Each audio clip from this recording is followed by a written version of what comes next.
Hello friends, welcome back. इस video में हम क्वांटिफायर्स एंड डुअल टॉपिक के बारे में डिस्कस करेंगे। फर्स्ट वन है क्वांटिफायर। क्वांटिफायर की डेफिनेशन को छोड़ते हुए हम उसे समझने की कोशिश करते हैं। क्वांटिफायर में क्या होता है, दो तरह के वर्ड होते हैं, ठीक है। एक है देयर एग्जिस्ट और दूसरा है फॉर ऑल। देयर एग्जिस्ट जो वर्ड है उसे हम इस सिंबल से भी डिनोट करते हैं, ठीक है, या फिर उल्टा ये भी कह सकते हैं आप। और इसे हम कहते हैं एग्जिस्टेंशियल क्वांटिफायर। ओके, उसी तरह से दूसरा वर्ड होता है फॉर ऑल, जिसे हम इस सिंबल से डिनोट करते हैं। ओके, और इसका नाम है यूनिवर्सल क्वांटिफायर। ओके, तो इस तरह से ये दो वर्ड है जिसे हम क्वांटिफायर्स कहते हैं, एक एग्जिस्टेंशियल क्वांटिफायर और दूसरा यूनिवर्सल क्वांटिफायर। अब बात करते हैं इनका काम क्या है, ठीक है। इनका काम समझने के लिए हमें एक एग्जाम्पल लेना पड़ेगा। For example, A is a set which contain the element 1, 2, 3 and 4। Okay, जब भी आपको क्वांटिफायर्स के बारे में, टॉपिक के बारे में कोई क्वेश्चन आएगा या फिर जो कुछ भी डिस्कस होंगी, तो उसमें एक बात कॉमन होगी कि आपको कोई ना कोई सेट, ग्रुप या किसी टाइप का कलेक्शन गिवन में दिया हुआ होगा। ओके, तो जैसे यहाँ पे हमारे पास एक सेट है गिवन में जिसके अंदर एलिमेंट्स है 1, 2, 3, 4, ठीक है। हम लिखेंगे पहला state sentence, there exist X belongs to A such that X square plus 1 is equal to 5। Okay, and एक और स्टेटमेंट हम लिखते हैं, for all X belongs to A such that X square plus 1 is equal to 5।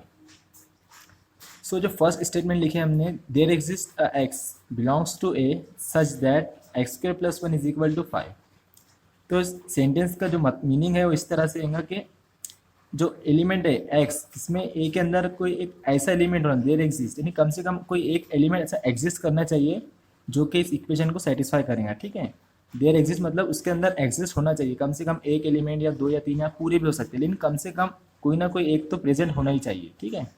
जैसे कि यहाँ पे x की जगह पर अगर हम 2 की वैल्यू पुट करें, ठीक है, 2 पुट करने पे उसका स्क्वायर हो जाएगा 4, 4 + 1 5, ठीक है, 4 + 1 हमें 5 मिल जाता है।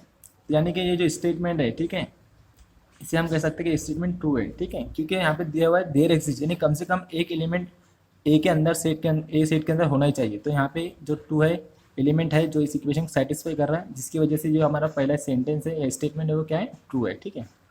उसी तरह से अगर हम दूसरे स्टेटमेंट की बात करें, for all X belongs to A such that X square plus 1 is equal to 5।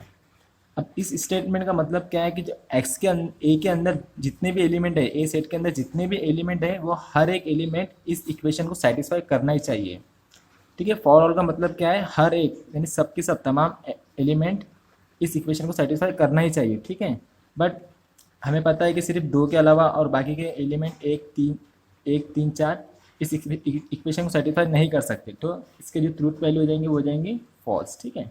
तो ये दोनों के बीच का डिफरेंस है, ठीक है। देयर एग्जिस्ट का मीनिंग होता है कम से कम कोई ना कोई एक वैल्यू, ज़्यादा रही तो चलेगा लेकिन एक नहीं होना, यानी कम से कम एक तो वैल्यू प्रेजेंट होना ही चाहिए, ठीक है। और फॉर ऑल का मतलब क्या है, एलिमेंट जितने भी एलिमेंट सेट के अंदर प्रेजेंट है वो सब के सब वैल्यूज़ को सेटिस्फाई, गिवन कंडीशन को सेटिस्फाई करना चाहिए, ठीक है। तो इस तरह से इनके दो एग्जाम्पल लिए, एक और एग्जाम्पल लेते हैं हम, for all X belongs to A such that x is natural number, ठीक है। अब ये स्टेटमेंट का क्या क्या मीनिंग हो गया कि for all x belongs to a, मतलब कि a के अंदर का हर एक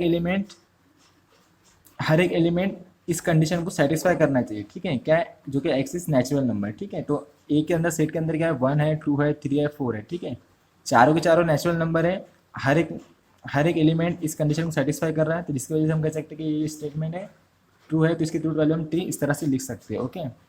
अगर इसी तरह से हम यहाँ पे लिखते हैं कि there exist X belongs to A such that X is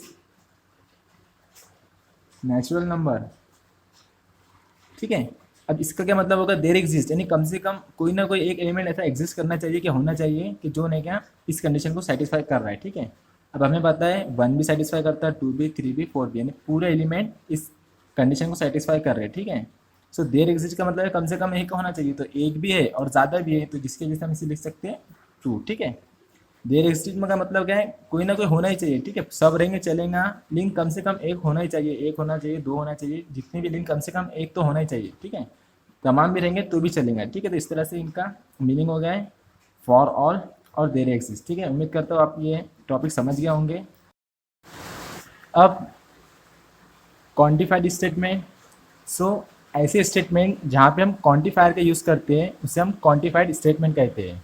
जैसे कि यहाँ पे 4 स्टेटमेंट लिखे हुए हैं, यहाँ पे हमने क्वांटिफायर का यूज़ किया है, तो ये स्टेटमेंट हो गया क्वांटिफाइड स्टेटमेंट। ओके, उसके बाद हम डुअल्स की तरफ बढ़ते हैं। ओके,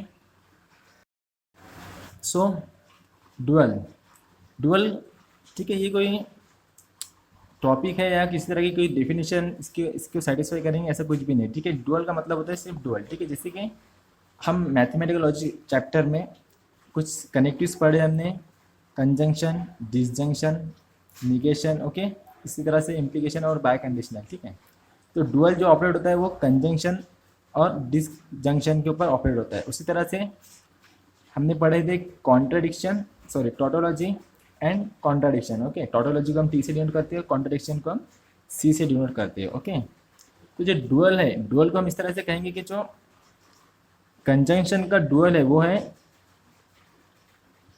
सॉरी अब ये इम्प्लीकेशन का साइन हो गया, बट हमें इस साइन में कोई लेना देना नहीं है। ठीक है, कंजंक्शन का जो डुअल है, ठीक है, वो क्या है, डिसजंक्शन, और उसी तरह से यहाँ लिखता हूँ मैं, डिसजंक्शन का डुअल है कंजंक्शन। ओके, और इसी तरह से अगर आप टोटोलॉजी को, अगर हमारे स्टेटमेंट या पैटर्न टोटोलॉजी है, ठीक है, तो उसका डुअल हो जाएगा कॉन्ट्राडिक्शन, और अगर कोई कॉन्ट्राडिक्शन है तो उसका डुअल हो जाएगा टोटोलॉजी। बस हमें इतना ही चेंज करना है। जैसे कि अगर हमारे पास कोई पैटर्न दिया हुआ statement pattern P conjunction Q, तो इसका डुअल अगर हम लिखेंगे तो इस तरह से हो जाएगा पी डिसजंक्शन क्यू। ओके, उसी तरह से अगर हमें ट्रूथ वैल्यू दी हुई है या फिर टोटोलॉजी दिया हुआ है, ठीक है, टोटोलॉजी कंजंक्शन क्यू, तो इसका हम डुअल इस तरह से लिख सकते हैं, इस डुअल इज कॉन्ट्राडिक्शन का कन्वर्ट हो जाएगा, सॉरी टोटोलॉजी कन्वर्ट हो जाएगा कॉन्ट्राडिक्शन में, कंजंक्शन कन्वर्ट हो जाएगा डिसजंक्शन में, स्टेटमेंट एज इट इज रहेगा। ओके, तो जब भी हमें डुअल परफॉर्म करने का होगा तो हम क्या करेंगे, कंजंक्शन को डिसजंक्शन में कन्वर्ट करेंगे, डिसजंक्शन को कंजंक्शन में कन्वर्ट करेंगे। उसी तरह से कॉन्ट्राडिक्शन, टोटोलॉजी को कॉन्ट्राडिक्शन में और कॉन्ट्राडिक्शन को टोटोलॉजी में, बस इसका इतना ही रोल है। ठीक है, अगर एक और हम एग्जाम्पल देख लेते हैं, for example mango is fruit and it is tasty. Okay, तो इसका अगर हम इसका डुअल करेंगे तो इसका डुअल हो जाएगा इस तरह से, mango is fruit and convert हो जाएगा और इट इज टेस्टी। ओके,